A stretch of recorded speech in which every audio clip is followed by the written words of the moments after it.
राधे राधे महाराज जी, आपके चरणों में कोटि कोटि प्रणाम। गुरुदेव भगवान, आपके श्रीमुख से सुना है कि जिनको भगवत साक्षात्कार हो जाता है उनकी 21 पीढ़ियां तर जाती हैं। महाराज जी, जो उपासक अपने गुरुदेव को ही प्रभु मानकर उन्हीं की आराधना या दर्शन करता हो, तो क्या उस उपासक की भी पीढ़ियों का निष्ठान इसमें एक बात देखनी है कि गुरुदेव को परब्रह्म रूप क्या मान रहा है वास्तविक? साक्षात परब्रह्म तस्मै श्री गुरुवे नमः। यदि मान रहा है तो फिर और किस परमात्मा के दर्शन करने हैं? और गुरु और इष्ट तो एक ही है। अगर अपने गुरु में भगवत भाव हो गया तो हम तो अपने ब्रह्म के दर्शन करते हैं, अपने ब्रह्म से बात करते हैं। तो ये भाव बना रहेगा ना, मेरे गुरुदेव साक्षात परब्रह्म है। तो ध्यान मूलम गुरु मूर्ति, पूजा मूलम गुरु पदम, मंत्र मूलम गुरु वाक्यम, मोक्ष मूलम गुरु कृपा। तो वही गति होगी जो इष्ट के दर्शन से होती, वही गुरु के दर्शन से होती। जो इष्ट के ध्यान से होती, वही गुरु के ध्यान से होती है। पर हमारी वैसी निष्ठा बन जाए कि मेरे गुरु साक्षात परब्रह्म परमात्मा है, ऐसी भावना हो जाए। कृष्णा जी गाजीपुर से। राधे राधे। राधे राधे महाराज जी। महाराज जी, ये ध्यान क्या है? क्या नाम या वस्तु पर मन को केंद्रित करना ही ध्यान है? मुझसे महाराज जी ऐसा हो नहीं पाता महाराज जी। लक्ष्य पर पूर्ण एकाग्र हो जाना ही ध्यान है। जो भी हमारा लक्ष्य है, जैसे नाम है, रूप है, भगवान की दिव्य रूप में ध्यानस्थ हो गए। नाम पाहारू दिवस निश, ध्यान तुम्हार कपाट। रात दिन भगवान का जब नाम जप करोगे तब भगवान का ध्यान लगेगा। पहले हृदय पवित्र हो, मन एकाग्र हो, तब भगवान के चिंतन में। लक्ष्य पर दृढ़ स्थिति हो जाना, एकाग्र हो जाना ध्यान कहते हैं। ध्यानस्थ मतलब बाह्य शून्य, एकदम भगवदाकार वृत्ति। पर उसके लिए साधना चाहिए, समाधि। तो हमें चलो इतना कठिन साधन नहीं, पर नाम जप करो, पवित्र आहार करो, गलत आचरण ना होने पावे, पाप आचरण ना होने पावे।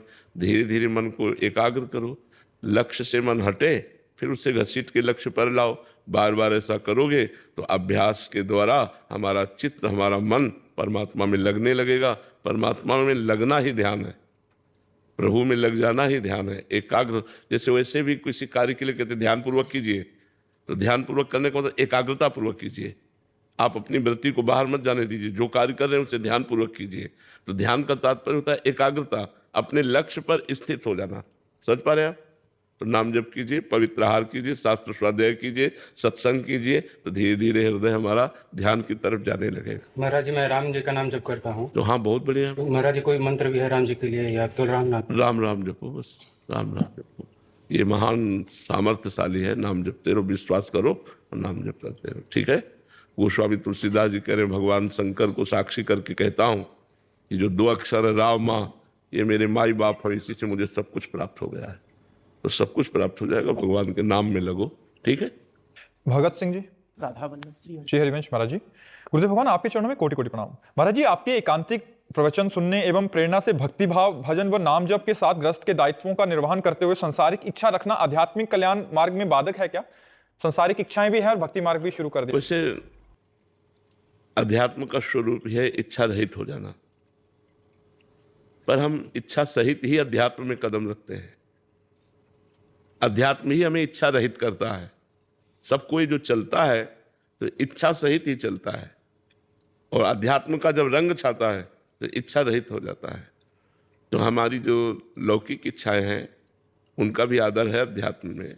जैसे भगवान ने कहा, अर्थार्थी, जिज्ञासु और ज्ञानी 4 प्रकार के मेरे भक्त हैं। तो संकट निवृत्ति के लिए परम सामर्थ्यशाली सर्वांतर्यामी परमात्मा की शरण लेना, अर्थ प्राप्ति के लिए या परमात्मा को जानने के लिए, और परमात्मा प्राप्त हो गए उन्हें ज्ञानी महात्मा कहते हैं। तो 4 प्रकार के भक्त बताए। तो अर्थ आदि या आवश्यकताओं की पूर्ति परमात्मा से कराने के लिए इच्छा रखना, ये कोई विशेष बाधक नहीं है। बाधक है पर विशेष बाधक नहीं है। और बाधक इसलिए है कि मुझे मुक्त होना है संसार से, तो हर इच्छा का त्याग करना पड़ेगा। या भगवान की प्राप्ति करनी है तो हर इच्छा का त्याग करना पड़ेगा। पर अभी भगवान की प्राप्ति की इच्छा जागी नहीं। तो इसलिए जो हमारी वर्तमान की समस्याएं हैं हम वो भगवान से निवेदन कर सकते हैं। वो सर्व सामर्थ्यशाली हैं, वो हमारी इच्छाओं की भी पूर्ति कर देंगे और हमें परमार्थ का मार्ग भी दे देंगे, हमें भगवत प्राप्ति का भी मार्ग दे देंगे। समझ पा रहे हैं आप? जी। अमरजीत जी प्रयागराज से। राधा वल्लभ श्री हरिवंश। श्री हरिवंश महाराज जी, आपके चरणों में कोटि कोटि दंडवत प्रणाम। गुरुदेव भगवान, मेरा प्रश्न है कि क्या मैं इसी जन्म में अपने माता पिता की सेवा करते हुए भगवत प्राप्ति कर सकता हूँ? कर सकते हो, इसीलिए मानव देह मिला है, साधन धाम मोक्ष कर द्वारा, ये तो मिला ही है। माता पिता में भगवत भाव करके उनकी सेवा करो और नाम जप करो तो निश्चित भगवत प्राप्ति हो जाएगी। पर भगवत प्राप्ति करना चाहो तब ना। और यद्यपि संसार को साधन बनाकर भगवान को साध्य बनाना चाहिए, और भगवान को साधन बनाकर संसार साध्य कर रहे हैं। अगर हम संसार मांग रहे हैं तो भगवान को साधन माना और संसार को साध्य माना, जबकि होना ऐसा चाहिए कि संसार की सब भोग सामग्री साधन बन जाए और भगवान हमारे साध्य बन जाए।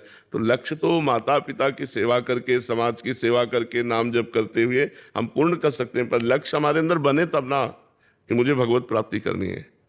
प्रबल इच्छा हो जाए अंदर से कि मुझे भगवत प्राप्ति करनी। जैसे भूखा आदमी केवल भोजन चाहता है, प्यासा आदमी केवल पानी चाहता है, ऐसे मैं भगवान को चाहूँ, ऐसे मैं प्रभु से प्यार करूँ, ऐसे मैं प्रभु के लिए तड़पने लगूँ। इसके लिए खूब नाम जप करो, माता पिता परिवार समाज जिसकी भी सेवा करो, सब में भगवान विराजमान है, ऐसी भावना करो। महाराज जी, गुरुदेव भगवान, संसार से आसक्ति कैसे हटाएं?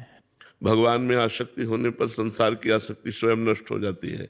भगवान में आसक्ति करने के लिए भगवान का नाम जप, भगवान की लीला कथा सुनो, भगवान की सेवा करो, भगवान के भक्तों की सेवा करो, भक्तों का संग करो, तो इनकी कृपा से संसार की मलिन आसक्ति भगवान में निर्मल आसक्ति के रूप में परिवर्तित हो जाएगी। यही साधन लंबे समय तक करो, कोई पापाचरण न करो, कोई मनमानी गंदा आचरण न करो, तो नाम जप, साधु संग, भगवान की लीला कथा सुने और गाए, नाम कीर्तन करे, इसी से भगवान में आसक्ति हो जाती है।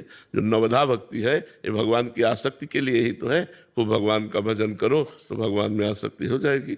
जगत का चिंतन करोगे तो जगत में आसक्ति हो जाएगी, जगदीश का चिंतन करोगे तो जगदीश में आसक्ति हो जाएगी। हमारा जहाँ चिंतन होता है वही हमारी आसक्ति हो जाती है। प्रारंभ कैसे करें महाराज जी? नाम जप से, राधा राधा राधा राधा। जैसे नाम जप करते तो एकाग्र नहीं हो पाता जी। नाम जप करते हैं तो मन एकाग्र नहीं हो पाता। धीरे धीरे आगे चलकर एकाग्र होगा। अभी पूर्वाभ्यासी मन बार बार भाग के जाएगा, लेकिन हम बार बार हटाकर नाम जप करते रहे तो नाम में लगने लगेगा। सांसारिक भोगों में ज्यादा लगता है? हाँ, सबका लगता है। तुम्हारा इन्हें किसी से भी पूछ लो तो सबका मन लगता है।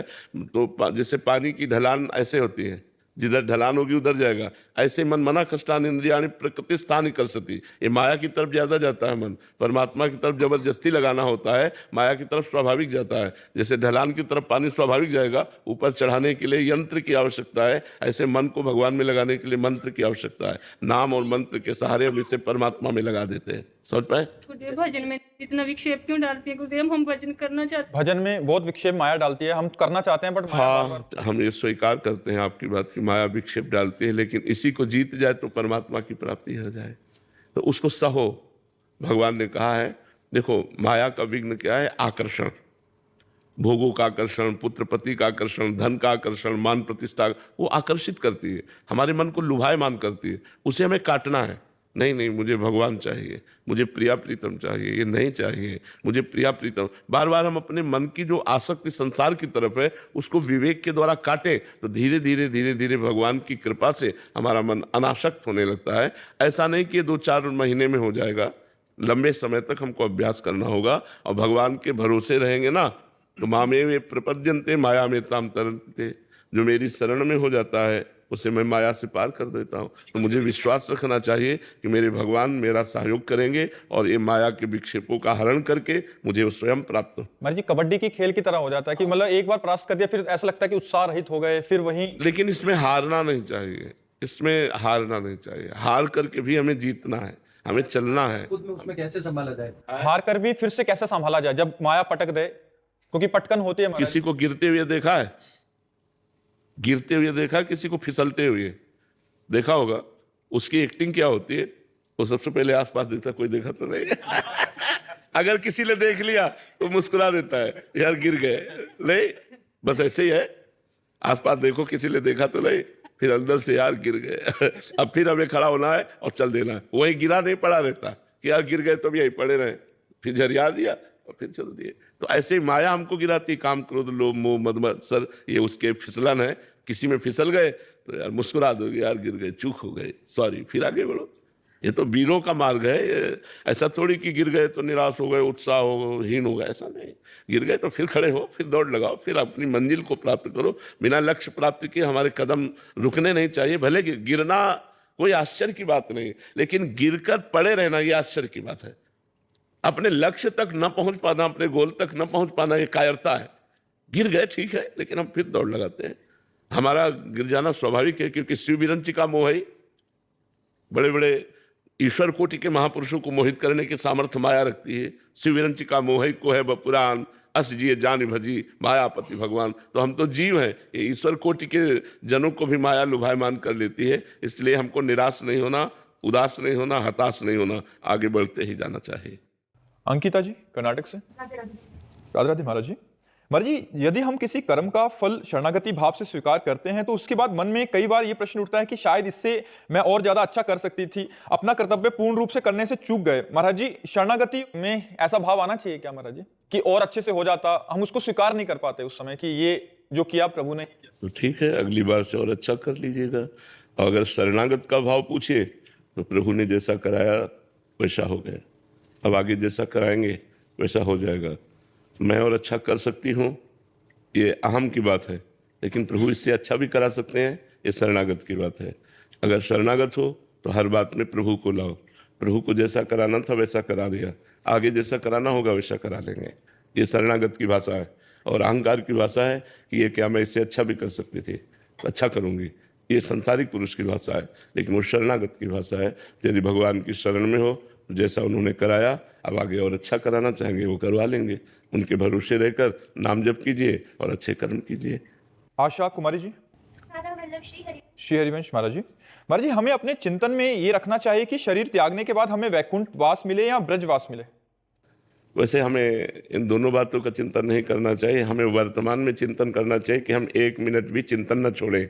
राधा राधा राधा राधा, परिणाम भगवान के हाथ छोड़ दें कि वो वैकुंठवास देंगे या ब्रजवास देंगे या फिर मुझे मृत्यु लोक में भेजेंगे, ये उनके ऊपर छोड़ देते हैं। कर्मण्येवाधिकारस्ते मा फलेषु कदाचन, फल उनके ऊपर छोड़ देते हैं कि वो हमें वैकुंठ देते हैं, कि गोलोक देते हैं, कि ब्रजधाम देते हैं, या साकेत धाम देते हैं, या कैलाश देते हैं, ये उनके ऊपर छोड़ देते हैं। हमारा कार्य है अनन्यस चिंतयन्तो माम, मेरा कार्य भगवान का निरंतर चिंतन करना। तो हम अपना पूरा प्रयास वर्तमान में निरंतर चिंतन करने में लगाएं, परिणाम को छोड़ देते हैं। परिणाम भगवान जैसा दे वैसा ले लेंगे। हमें वर्तमान का चिंतन करना चाहिए। वर्तमान में राधा राधा राधा हम भूले ना, ऐसा हमें विचार करना चाहिए। समझ पा रहे हैं आप?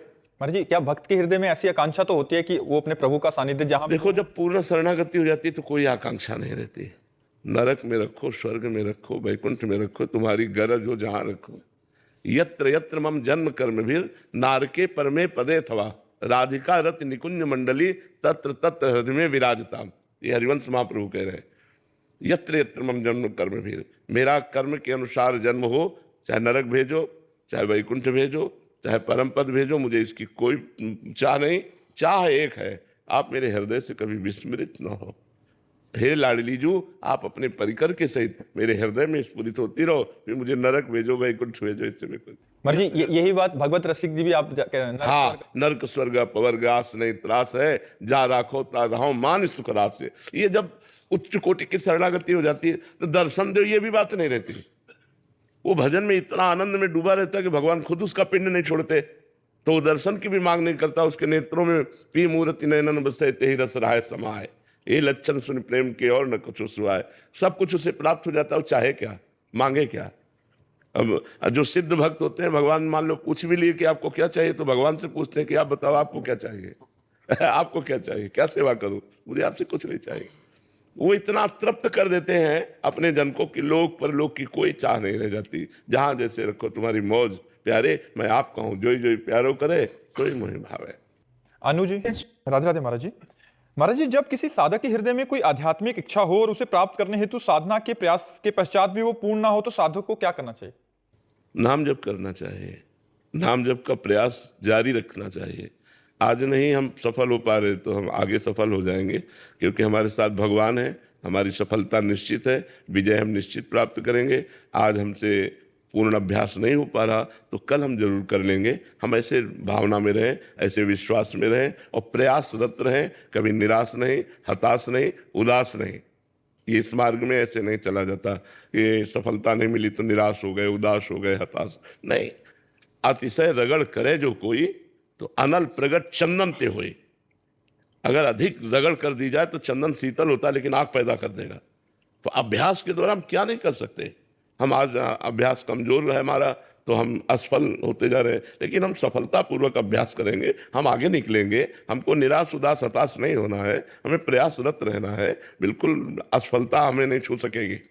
तो गुरुदेव अगर लगे कि हम काबिल ही नहीं है उससे कभी हो नहीं पाएंगे, कभी लगे कि हम उस स्थिति के काबिल ही नहीं है तो फिर तो स्थिति के काबिल कोई नहीं है, काबिल तो भगवान बनाते हैं। जब हम राधा राधा जपते हैं तो श्री जी हमें काबिल बनाती हैं। हाँ, ये जरूर है कि गंदे आचरण छोड़ने की चेष्टा करनी चाहिए। जो आचरण धर्म विरुद्ध है वो आचरण नहीं करने चाहिए। अगर वो आचरण करेंगे तो फिर परमार्थ में कैसे चलेंगे। मान लो आप अपवित्र आचरण करने से आपका मन निराश हो जाएगा, आप भगवान की तरफ से हट जाएंगे। पापवंत कर सहज स्वभाव भजन मोर ते भाव न काओ। एक होता है कि हम चल रहे हैं लेकिन फिसल गए, और क्या होता है जानबूझ करके पापाचरण करना। तो जानबूझ के यदि पापाचरण करोगे तो परमार्थ में नहीं चल पाओगे, फिर आप मतलब वो केवल बातें हैं। अब हम चल रहे हैं, चलते चलते हमारा गलत संग हुआ, कुछ गलती हो गई, वो क्षमा हो जाएगी, फिर आगे चलो, फिर आगे बढ़ो। लेकिन जानबूझ करके हम करेंगे तो क्षमा नहीं होगा। गलती हो गई तो आगे फिर भगवान चांस देते हैं। सबसे गलती हो जाती है, बड़े बड़ों से गलती हो जाती है। गलती वाला मार्ग है। मान लो काई पे दौड़ना है तो चाहे जितना दौड़ा को फिसलेगा फिसलेगा, क्योंकि फिसलन है तो माया की काई पड़ी हुई है अध्यात्म में, वो फिसलाएगी। लेकिन आपको मजबूत कदम रखना, अगर फिसल गए तो फिर खड़े हुए, फिर मजबूत कदम रखते हुए चले। लेकिन पापाचरण नहीं होना चाहिए। जानबूझ के पापाचरण हो फिर माला चलाओ तो बात नहीं बनेगी। उसे पाखंड कहते हैं, उसे दंभ कहते हैं, उसी को कहते हैं पाखंडी, उसी को दंभ कहते हैं। तो दंभ पाखंड नहीं होना चाहिए। मुकेश जी कनाडा से। राधे राधे महाराज जी। महाराज जी, भगवत गीता जी में भगवान श्री कृष्ण कहते हैं कि मैं सबके हृदय में विराजता हूँ। महाराज जी, अगर भगवान हृदय में है तो सुख दुख आता है तो मन विचलित क्यों? पहले अगर शब्द हटाओ। अगर शब्द का मतलब होता है संशय। अगर शब्द का मतलब होता है संशय। जब आपने कहा कि भगवान ने कहा है कि गीता जी में मैं सबके हृदय में विराजमान रहता हूँ, तो ये विश्वास करो कि भगवान सबके हृदय में विराजमान रहते हैं। अब अगला प्रश्न जो उसमें आपका है कि सुख दुख किसको अनुभव में आता है, क्या ऐसा प्रश्न किया? जी महाराज जी। नहीं, हृदय में फिर विचलता क्यों हो जाती है, सुख दुख? भगवान हृदय में विराजमान है, सुख दुख तुम्हारे मन में आता है। तुम्हारा मन भगवान का चिंतन नहीं करता, तुम्हारी बुद्धि भगवान में स्थित नहीं है। इसलिए हृदय में रहते हुए भी सकल जीव जग दीन दुखारी, सबके हृदय अछत अविकारी, अविनाशी निर्विकार परमात्मा सबके हृदय में विराजमान है। लेकिन सब जीव दीन और दुखी हैं। क्यों? तहाँ वेद अस कारण राखा, भजन प्रभाव संत श्रुति वाका। वेद और संत जन कहते हैं भजन, भजन ना होने के कारण हृदय में भी भगवान के विराजमान होने पर भी हम दुख सुख में लिप्त हो जाते हैं, हम पाप में लिप्त हो जाते हैं, हम जन्म मरण को प्राप्त होते हैं। इसलिए भगवान ने गीता जी में ही कहा, मय्येव मन आधत्स्व मयि बुद्धि निवेश है निविशस्यसि मय्येव अत ऊर्ध्वम न संशया। मेरे में ही मन लगा दे, मेरे में ही बुद्धि लगा दे तो मेरे में ही निवास करेगा, इसमें कोई संशय नहीं। तो जरूरत है मन बुद्धि को भगवान में लगाने की। भगवान तो हृदय में क्या, रोम रोम में कण कण में विराजमान है। भगवान के सिवा कोई सत्ता ही नहीं है। पर हमारे अंदर भगवान का चिंतन कहाँ हो रहा है? हमारे अंदर संसार का चिंतन हो रहा है, भोगों का चिंतन हो रहा है, रुपया का चिंतन हो रहा है, व्यक्तियों का चिंतन हो रहा है। तो जो चिंतन होता है वही स्थिति मानी जाती है। अगर भगवान का चिंतन हो तो स्थिति भगवान में। भगवान अविनाशी आनंद में, तो अविनाशी आनंद में भाव तुम्हारे अंदर रहेगा। और संसार विनाशी दुख सुख में, तो वो इस संसार का है। तो आप अपना चिंतन संभालिए, आप भगवान का चिंतन कीजिए, भगवान का अनुभव आपको होने लगेगा तो आनंद में हो जाएंगे। दुख सुख संसार, आनंद भगवान, तो आनंद स्वरूप भगवान का चिंतन कीजिए। आशुतोष शुक्ला जी। राधे राधे महाराज जी। महाराज जी, क्या केवल मंदिर जाना ही काफी है या प्रभु के चरणों में पूर्ण समर्पण के लिए? मन आए तो मंदिर चले जाओ, ना मन आए तो कोई बात नहीं, लेकिन चिंतन करो भगवान का। गलत आचरणों का त्याग करो। मंदिर जाते हो पाप करते हो, मंदिर जाते हो और पाप करते हो, मंदिर जाते हो चोरी हिंसा नशा व्यभिचार करते हो, गंदी बातें करते हो, क्या फायदा? कुछ नहीं होगा, नरक जाओगे, कुछ नहीं होगा। राधा राधा राधा राधा, कोई गलत आचरण नहीं किया, परोपकार किया, आपकी अच्छी सदगति होगी। ये भी तो मंदिर है। अभी आपने जैसे बताया हृदय देश में भगवान सबके विराजमान, तो ये भी तो मंदिर है। मंदिर में भगवान विराजमान है कि नहीं? तो इस मंदिर में भगवान विराजमान है, इतने नजदीक कि इससे ज्यादा और कोई नजदीक हो ही नहीं सकता, हमारे हृदय में विराजमान है। जब इनसे परिचय नहीं तो बाहर वाले मंदिर में जो भगवान विराजमान है उनसे कैसे परिचय होगा? चिंतन। भगवान कहते हैं अनन्य चेतासक्तम यो माम स्मृति नित्य सा, अनन्य चित्त होकर भगवान का चिंतन करो, खूब नाम जप करो, मन आवे मंदिर चले जाओ, 4 परिक्रमा लगाई, दर्शन किया, प्रणाम किया, अच्छी भावना है। अब जिसकी रुचि नहीं है मंदिर जाने की तो मत जाओ, लेकिन आपका कल्याण भगवान के नाम जप करने से होगा। मंदिर जा रहे हो, गंदी बातें देख रहे हो, माता बहनों की तरफ गंदी दृष्टि है, दोष दर्शन कर रहे हो, तो मंदिर के दर्शन कर रहे हो ठाकुर जी के कि दोष दर्शन कर रहे हो? श्री जी के दर्शन कर रहे हो या व्यवहार का दर्शन कर रहे हो? तो खास बात है आपका चिंतन क्या है। आपका चिंतन सही तो सबके हृदय रूप ये मंदिर है, चलते फिरते मंदिर, जिनमें सबके हृदय में भगवान वास करते हैं। तो हम इनमें दर्शन कर रहे हैं तो मंदिर के तो दर्शन कर रहे हैं, और अगर इनमें दर्शन नहीं तो वहां दर्शन क्या? बात हमें संभालनी है, अपने हृदय की बात संभालनी है। हमारा चिंतन ठीक होना चाहिए, हमारा नाम जब चक्क चलना चाहिए। अब मंदिर में बैठे हो तो बढ़िया बात है, और स्मशान में बैठे हो तो बढ़िया बात है। नाम जब चल रहा है, भगवत चिंतन चल रहा है, तो जहां हो मंदिर ही में हो। और भगवान का चिंतन नहीं चला, गलत चिंतन, तो मंदिर में भी जाकर गलत चिंतन नहीं करोगे, लाभ तो नहीं ले पाओगे। तो हम ये जरूरी नहीं है कि आप मंदिर जाओ, हम ऐसा नहीं कहते। तुम्हारी रुचि है तो मंदिर जाओ, तुम्हारी रुचि नहीं है, तुम्हारे पास भाव नहीं है तो आप नाम जप करो, आपका काम हो जाएगा।